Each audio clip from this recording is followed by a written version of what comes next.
আবার কোন বিশ্লেষকেরা বলতেছেন বেগম খালেদা জিয়া মারা গেছে কিন্তু আমানত রাখছে, জামানত রাখছে, গোপন রাখছে। তার মানে কি 15ই আগস্টে ঘোষণা করা হবে, 15ই ডিসেম্বর ঘোষণা করা হবে, আর 16ই ডিসেম্বর তাকে দাফন করা হবে। নাউজুবিল্লাহ। মানুষ মারা গেলে এতদিন কবরে চুনিয়াতে লাশ রাখা যায়?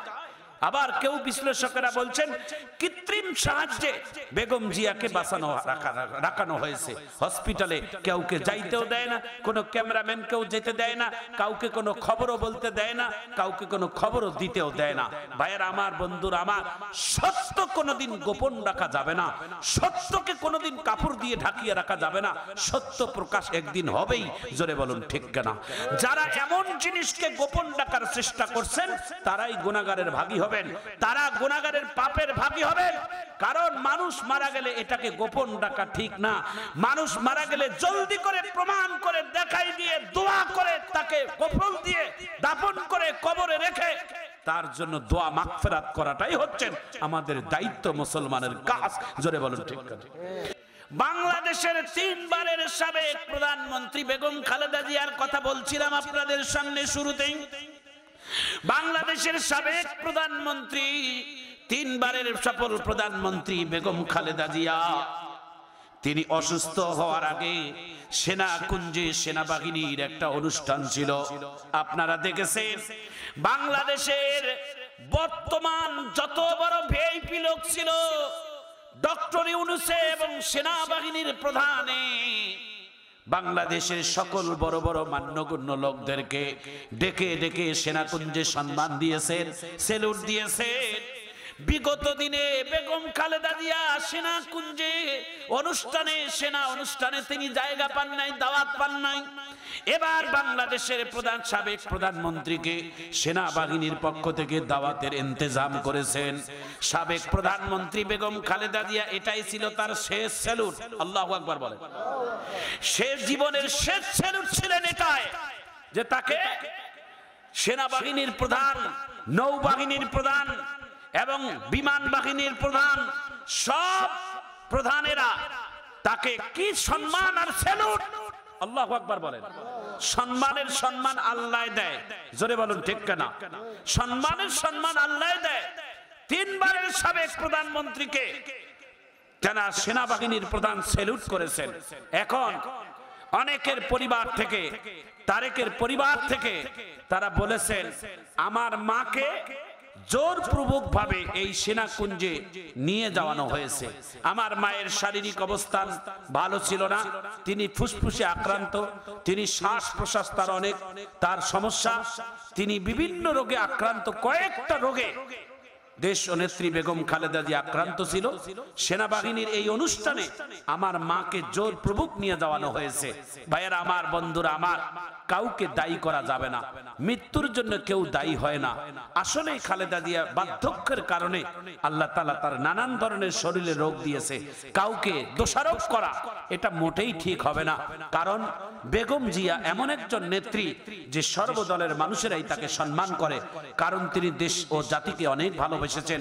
বিগত দিনে দেশ ও নেত্রী বেগম খালেদা জিয়া তিনি বাংলার জমিনে অনেক নির্যাতিতর শিকার হয়েছেন, অত্যাচার শিকার হয়েছেন, জেল জরিমানার শিকার হয়েছেন। তিনি মাত্র 2 কোটি টাকার দায়ে তিনি 3 বছর জেল খেটেছেন। অথচ বেগম জিয়ার পায়ের নিচে কোটি কোটি টাকা থাকে, 2 কোটি টাকা মাত্র। কত এতিমখানায় তিনি কোটি কোটি টাকা দিয়েছেন, কত জায়গা বানাইছেন। আমার বাড়ি তো দিনাজপুর জেলা, তার নিজের জন্মস্থান বাড়ি দিনাজপুর জেলা, তার বাড়ির পাশে আমার বাড়ি, তার নিজের বাড়িটাও তিনি হসপিটাল বানিয়েছেন। আল্লাহু আকবার বলেন। দিনাজপুর মেডিকেল কলেজ হসপিটাল তিনি বানিয়েছেন, দিনাজপুর মেডিকেল কলেজ হসপিটাল। পরবর্তীতে আওয়ামী লীগের ক্ষমতা আসার পরে ওই মেডিকেল কলেজ হসপিটালটা তাদের নাম দিয়ে বানিয়েছেন, তাদের বাপদাদার নাম। অথচ বেগম জিয়া যে নিজেই হসপিটালটা বানিয়েছেন তার স্বামীরও নাম দেন নাই, তেনারও নাম দেন নাই, দিনাজপুর মেডিকেল কলেজ হসপিটাল দিয়ে একটা নাম দিয়েছেন। তো এই মেডিকেল কলেজ হসপিটালটা যে ইঞ্জিনিয়ারে বানাইছেন তাকে খুশি করে ওই হসপিটালের পাশে মেডিকেলের সামনে বেগম জিয়ার পরিবারের জন্য একটা সুন্দর রেস্ট হাউস বানিয়ে দিয়েছেন। সেই রেস্ট হাউসটাও তিনি গ্রহণ করেননি, তিনি পরবর্তীতে ওই রেস্ট হাউসটাও একটা এতিমখানার নামে দান করে গেছে। আল্লাহু আকবার।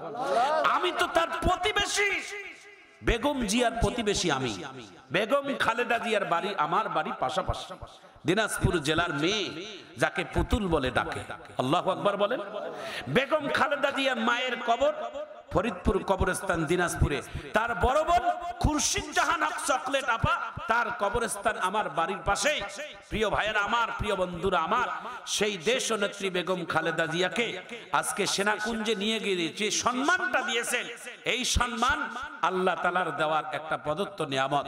আমরা দেশ ও জাতিরা সবাই মিলে আল্লাহর বান্দির জন্য দোয়া করব। তবে একটা কথা বলবে স্পষ্ট, তিনি যদি মারা যেয়ে থাকেন, আল্লাহর রাস্তায় প্রকাশ করে তাড়াতাড়ি তাকে কবরস্থানে দাফন করেন। এটাই হচ্ছে পরিবারের সব থেকে ভালো কাজ। একটু জোরে বলুন ঠিক কিনা? রাসূল করিম সাল্লাল্লাহু আলাইহি ওয়াসাল্লামের মেয়ে ফাতেমা, হযরতে ফাতেমা মারা গেছেন রমজান মাসে। রমজান মাসে সেহরি খাওয়ার পর মারা গেছেন। হযরত ফাতেমা রাদিয়াল্লাহু তাআলা আনহা স্বামীকে বলছিলেন, স্বামী আমার, আমি গত রাত্রে স্বপ্নে দেখছি আমার বাবা এসে স্বপ্ন দেখাইছে, মা তুমি দিনে রাত্রে বেলা সেহরি খাবা তোমার স্বামীর সাথে, আর দিন শেষে ইফতার করবা তোমার বাবার সাথে জান্নাতের খানা। জোরে কর। সুতরাং স্বামীকে বলছে, স্বামী আমার, আমি মারা গেলে আপনার কাছে তিনটা ওসিয়ত। এক নাম্বার, তাড়াতাড়ি মানুষকে না জানাইয়া মাটি দিবেন। আমি ফাতেমার লাশটা যেন কেউ না দেখতে পায়। সুবহানাল্লাহ বলেন। কেন? বলে আমার লাশটা যখন খাটলির মধ্যে নিয়ে জানাজা নামাজ মানুষ পড়তে আসবে, তখন মানুষ বুঝতে পারবে যে ফাতেমা কত বড় লম্বা, ফাতেমা কত বড় চওড়া, ফাতেমার চেহারা কত মোটা, এটাও যেন না বুঝতে পারে। মানুষকে জানার দরকার নাই। মহিলা মানুষ মারা গেলে মাইকিং করা হয়, একটি শোক সংবাদ, অমুক অমুকের মেয়ে, অমুক মেয়ে মারা গেছে, তার জানাজা নামাজ অমুক সময় হবে। কি দরকার? কথা বলেন ঠিক কিনা? মেয়ে মানুষ মারা গেলে মাইকিংয়ের কি দরকার? তাকে তাড়াতাড়ি দাফন করো, এটাই ইসলাম। রাসূল বলছেন মাটি দাও, তাড়াতাড়ি দাফন করো, এটাই ইসলামের বিধান। একটু চিৎকার দিয়ে ধরে কোন আল্লাহু আকবার। বাংলাদেশের একজন রিকশাওয়ালা আজকে প্রায় 10 দিন থেকে ঢাকার রাজধানী এবার কেয়ার হসপিটালে বাংলাদেশের তিনবারের প্রধানমন্ত্রী সাবেক, তিনি বাংলাদেশের জননেত্রী, বাংলাদেশের একজন প্রধানমন্ত্রী, সাবেক রাষ্ট্রপতি জিয়াউর রহমানের স্ত্রী, সাবেক সেনা প্রধানের একজন স্ত্রী, 2 সন্তানের মা, যার নাম সফল রাষ্ট্রনায়ক বেগম খালেদা জিয়া, আজকে 10 দিন থেকে এবার কেয়ার হসপিটালে আছে। কিন্তু আজকে কেউ সত্য কথাটা প্রকাশ করে না যে আমাদের দেশ মাতা বেগম খালেদা জিয়া বেঁচে আছে না মারা গেছে, এটা স্পষ্ট কেউ বলে না। কথা বলেন ঠিক কিনা? এরে বাংলাদেশের বিএনপির ভাইয়েরা, আমরা যেই দল করি না কেন, উনি আমাদের একজন সম্মানিত প্রধানমন্ত্রী। কথা বলেন ঠিক কিনা? আজকে সেই প্রধানমন্ত্রীকে কেউ বা কাহারা বলতেছে মারা গেছে, কেউ বা বলতেছে বেঁচে আছে। আমরা বাংলাদেশের জনগণ জানতে চাই, যদি বেঁচে থাকে তাহলে লাইফের মাধ্যমে আমাদের বেগম জিয়াকে একটু দেখান, আমরা স্বচক্ষে দেখবো যে তিনি বেঁচে আছে। আর যদি মারা যায় তাহলে দেরি না করে আল্লাহর বান্দিকে কবরে দেন। লাশ নিয়ে মৃত্যু ব্যক্তিকে রাজনৈতিক কিন্তু ভালো না। কথা বলেন ঠিক কিনা?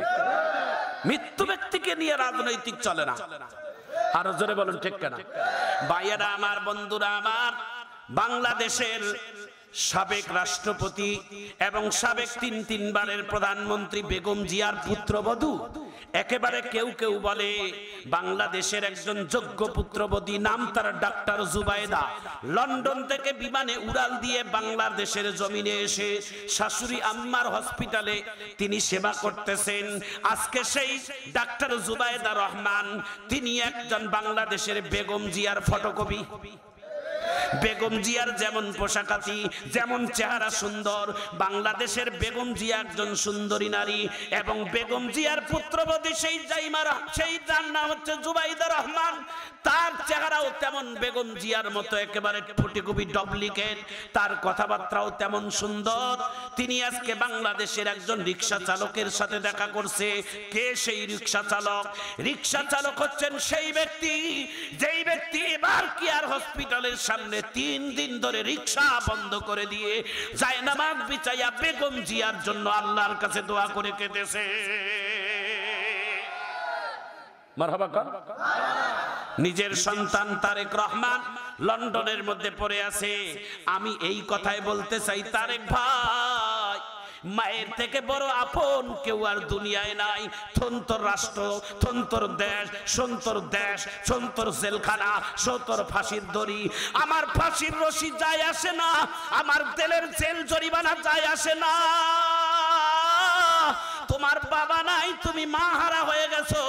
দৌড় দিয়ে এসে যদি বাংলার জমিনে মায়ের পাশে দাঁড়াইতে পারতা, বাংলার জমিনে যদি তোমার জেলও হয় হোক, মায়ের পাশে এসে দাঁড়াবা বিপদের সময়। এটাই হলো যোগ্য সন্তানের কথা।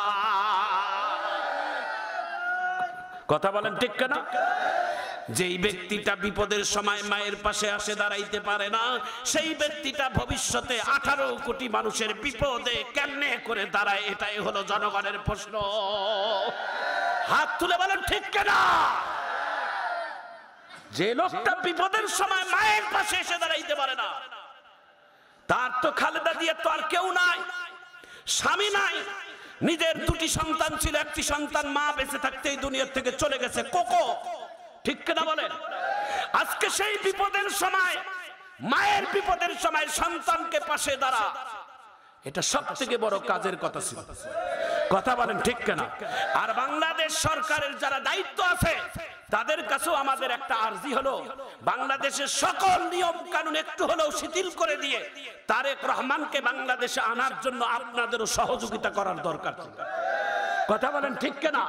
কারণ বিপদ তো সবার একদিন আসবে। বিপদ দেখলে কেউ হাসা যাবে না। বিপদ দেখলেই মুসলমানের কাজ হচ্ছে তাদের পাশে দাঁড়া। আল মুসলিম আখুল মুসলিম। জোরে বলুন ঠিক কিনা? ভাইয়েরা আমার, বন্ধুরা আমার, 2 মিনিটে কথাটা বলে দেই, চোখের পানি পড়বে বাজান। আমার দিকে তাকান। মদিনার ভিতরে একজন আল্লাহওয়ালা মানুষ, মুমিন ব্যক্তি বিপদে পড়ছে। বিপদ, এই বিপদের পাশে দাঁড়াবার তার লোক নাই। কিন্তু আল্লাহর রাসূল বলেছেন, আল মুসলিম আখুল মুসলিম। একজন মুসলমান আর একজন মুসলমানের ভাই। মুসলমান যদি বিপদে পড়ে আর একজন মুসলমান লাফিয়া তাকে সহযোগিতা করবে, এটাই হচ্ছেন ইসলামের রীতিনীতি। জোরে বলুন ঠিক কিনা? 2-3 মিনিট ঘটনাটা লাগবে আমার সঙ্গে। একটু আমার দিকে তাকিয়ে থাকেন, চোখের পানি পড়ার মতো একটা কথা। একটু চিৎকার দিয়ে আল্লাহু আকবার কর। মুসলমান ভাইয়েরা আমার, বন্ধুরা আমার, বিচারক হলেন হযরতে আলী আর রাষ্ট্রপতি হলেন হযরতে উমর। আমাদের দেশের প্রধান বিচারপতি আছে, তার কাজ হচ্ছে বিচার করা, আর রাষ্ট্রপতির কাজ হচ্ছে রাষ্ট্র শাসন করা। বিচারপতি হলেন হযরতে আলী আর রাষ্ট্রনায়ক হচ্ছেন হযরতে উমর। রাসূল বলেছেন, আমার 4 জন সাহাবী, 2 জনের মেজাজ করা, 2 জনের মেজাজ নরম। একজনের নাম হচ্ছেন হযরতে উমর আর একজনের নাম হযরতে আলী। এদের 2 জনের মেজাজ করা আর 2 জনের মেজাজ নরম। একজনের নাম আবু বকর আর একজনের নাম হযরতে উসমান। এরা তরবারি নামায় আর এরা তরবারি উঠায়। সুবহানাল্লাহ বলেন। তবে ইসলামে গরম নরম দুইটাই দরকার আছে। সব নরম হলে চলবে না, কিছু কিছু গরম লোকের দরকার আছে না নাই? জোরে বলেন আছে না নাই? বিরক্ত হচ্ছে? চলবে কতক্ষণ? হ্যাঁ, এটা কথা কইলেন ভাই? সারা রাত ওয়াজ করলে জান বাঁচে? আল্লাহু আকবার কর। কারা কারা চলবে না হাত তুলে দেখান। না, দুইজন হাত তুলছে, তাও বোঝে নাই। গতকালে বলছি যে কারা কারা জাহান্নামে যাবেন হাত তোলেন, 2-4 জনকে আল্লাহু আকবার। আমি বললাম চাচা জাহান্নামে যাইবেন? না, হাত তুলেন। কয় থুকু। বাবা আবেগে না বাবা বিবেকে ওয়াজ শুনতে হবে। একটু চিৎকার দিয়ে মারহাবা কর। আখিরি মুনাজাত পর্যন্ত শুনবেন। 10 মিনিট 15 মিনিট টাইম আছে। কারা কারা থাকবেন একটু হাত উঁচু করে আল্লাহু আকবার বলে দেখান তো দেখি, বাপের বেটার মতো হাতটা ঝাঁকি দিয়ে আল্লাহু আকবার বলেন না, জোরে বলেন আল্লাহু আকবার। এই যে একটু মাঝে মাঝে বিনোদন দিচ্ছি, হাসাচ্ছি, চোখের পানি পড়বে, এটাই তো কান্না, এটাই তো ভালো লাগা। একটু জোরে কর মারহাবা। মদিনার ভিতরে একজন বিচার হয়েছে, বিচার আসছে কার কাছে? উমারের কাছে। কিসের বিচার? খুনের বিচার। এই বিচার কিন্তু খুনের বিচার, কিন্তু কোরআনের রায় আছে না নাই? জোরে বলেন আছে না নাই? ভাইয়েরা আমার, বন্ধুরা আমার, হযরত উমর হলেন রাষ্ট্রনায়ক, আর হযরত উমরে হচ্ছেন মসজিদে নববীর ইমাম। মারহাবা কর। ওই জায়নামাজি ইমামতি করে, আবার জায়নামাজ থেকে চেয়ারে এসে বসে বিচার করে। সুবহানাল্লাহ। আপনারা কি মনে করেন হুজুরেরা খালি মসজিদে দৌড়াবে? হ্যাঁ, অনেকে মানুষ কয় হুজুরদের দৌড় খালি মসজিদ থেকে বাড়ি। হ্যাঁ, বাড়ি থেকে মসজিদ। হুজুরদের দৌড় মসজিদ আর বাড়ি না। মসজিদ কার ঘর বলেন? আল্লাহর ঘর। যার ঘর আল্লাহর পর্যন্ত দৌড় আছে, ওর দৌড় সারা জাহান, সারা দুনিয়া, আল্লাহর জান্নাত পর্যন্ত। একটু চিৎকার দিয়ে জোরে বলুন ঠিক কেন? আর জোরে কোন ঠিক কেনা? টুপিওয়ালাদেরকে ঘৃণা করিও না, ক্রিটিসাইজ করিও না। একটা টুপিওয়ালা যদি মসজিদ চালাইতে পারে, মসজিদে কোনো সরকারি ফান্ড নাই। এই যে মাদ্রাসা চলে, এই মাদ্রাসার মুহতামিমকে সরকারি ফান্ড দিছে। একজন মুহতামিম কাকে বলে জানেন? একটা মুহতামিম বিনা সরকারি টাকায় 2-10 জন শিক্ষক পালে, 15-20 জন এতিম ছাত্র পালে, এই এলাকার মাদ্রাসা পরিচালনা করে। আমি মনে করি এই এলাকার চেয়ারম্যান যিনি, তিনি তো সরকারি টাকা বিতরণ করে চেয়ারম্যানই করে। চেয়ারম্যানের থেকেও একজন যোগ্য মানুষ হচ্ছেন মাদ্রাসার মুহতামিম। কথা কোন ঠিক না? কোন ওই মানুষের টাকা নিয়ে আসে, বন্টন করে, আবার মাদ্রাসা পরিচালনা করে। একটু জোরে বলুন ঠিক না? এটা পাগলাকে দিল মানুষের টাকা দিয়ে বিতরণ করা সহজ হবে, কোনো সমস্যা নাই। একটু জোরে বলুন ঠিক কেন? ভাইয়েরা আমার, বন্ধুরা আমার, হযরতে উমরের কাছে খুনের বিচার আসছে। খুন, এ খুনি তুমি কি খুন করেছো? বলে হ্যাঁ। হযরত আলী রায় দিয়ে দিয়েছে আগামী জুমার দিন তার ফাঁসি হবে। মারহাবা কর।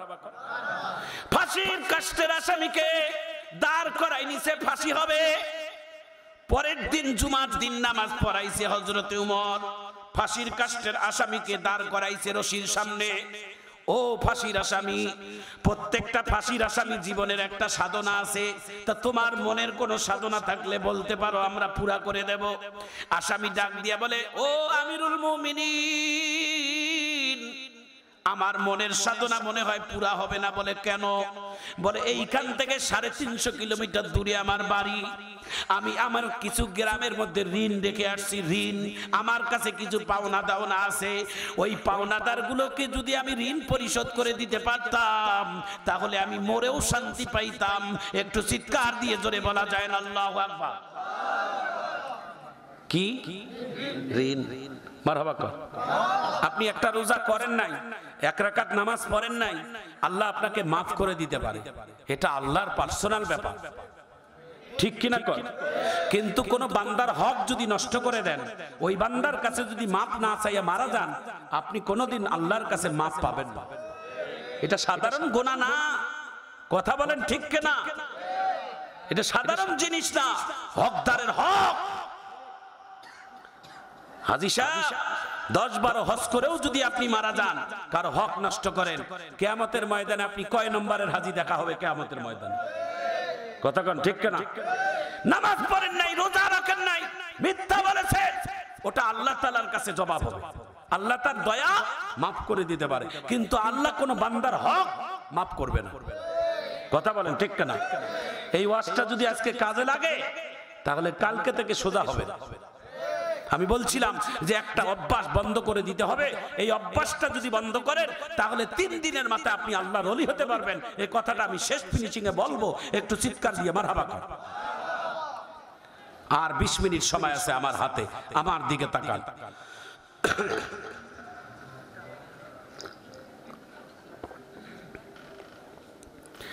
আল্লাহর বান্দা যখন সময় চাইছে, আমিরুল মুমিনিন ডাক দিয়ে বলে, খুনি, তুমি যে 350 কিলোমিটার দূরে যাইয়া ঋণ পরিশোধ করে আসবা না না আসবা এটা তো গ্যারান্টি দিতে পারবো না। তা এটা তোমাকে ছেড়ে দিতে পারি, তোমার যদি মদিনার ভিতরে কোনো নিকটতম আত্মীয় থাকে বা লোক থাকে, সে যদি তোমার জিম্মাদার হয়, তার জিম্মাদারিত্বে তোমাকে আমি 7 দিনের ছুটি দিয়ে দেব। খুনির আসামি ডাক দিয়ে বলে, আমিরুল মুমিনিন, রশিটা এখনই লাগা। কয় কেন? কয় মদিনাতে আমার কোনো পরিচিত আত্মীয় নাই, আমার কোনো পরিচিত মানুষ নাই, কোনো আত্মীয় নাই, আমি হঠাৎ বেড়াইতে আসছি, কিন্তু আমার একটা দুর্ঘটনা ঘটে গেছে, আমাকে কেউ আমার জিম্মাদার হবে না, আপনি তাড়াতাড়ি আমাকে রশি দিয়ে মেরে ফেলেন। আল্লাহু আকবার। বিচারপতি ডাক দিয়ে বলে, রশি লাগান। রশি লাগাইছে গলায়, ফিতাটা খালি কাপড়টা রুমালটা ছেড়ে দিলেই রশি লাগবে। এমন সময় মাঝখান থেকে একজন সাহাবীর হাত উত্তোলন উঠছে, লাব্বাইক ইয়া আমিরুল মুমিনিন। লোকটার বন্ধু, লোকটার আত্মীয় কেউ নাই দেখলাম, কিন্তু আমি হাত উঠাইলাম একজন মুসলমান ভাই হিসেবে। একটু জোরে কোন আল্লাহু আকবার। এই ভাইটাকে আপনি গলার রশিটা ছেড়ে দেন, এখান থেকে 350 কিলোমিটার দূরে যাইয়া ঋণ পরিশোধ করে যদি না আসে, তার পরিবর্তে আমারে রশি লাগাই দিয়ে মেরে দিয়ে। এটা কি সাধারণ কথা? একটু জোরে কোন আল্লাহু আকবার। কোন ফাঁসির কাষ্টের আসামিকে কেউ জিম্মাদার নেয়? আমিরুল মুমিনিন ডাক দিয়ে বলে, তুমি কে? তুমি তো সেই সাহাবী, সেই সাহাবীর ব্যাপারে আমার নবী বলেছেন, তুমি তো সেই সাহাবী, নাম তার হযরতে আবু যর গিফারি রাদিয়াল্লাহু তাআলা আনহু। তুমি একজন জলিল কদর সাহাবী, তুমি একজন সন্ত্রাসী খুনের জিম্মাদার হবা? এই লোকটা যদি ফিরে না আসে, বললাম তো না আসলে আমারে মারবেন। একটা ভাইয়ের জন্য যদি উপকার করতে গিয়ে আমার নিজের জীবন দেয়, যাবে? দেন ছেড়ে, সাহস নিয়ে ছেড়ে দিচ্ছে। লোকটা একটা বুকের মধ্যে জড়াই নিয়ে বলছে, ভাই, আমি যেন তোমার আমানতের খেয়ানত না করি, তুমি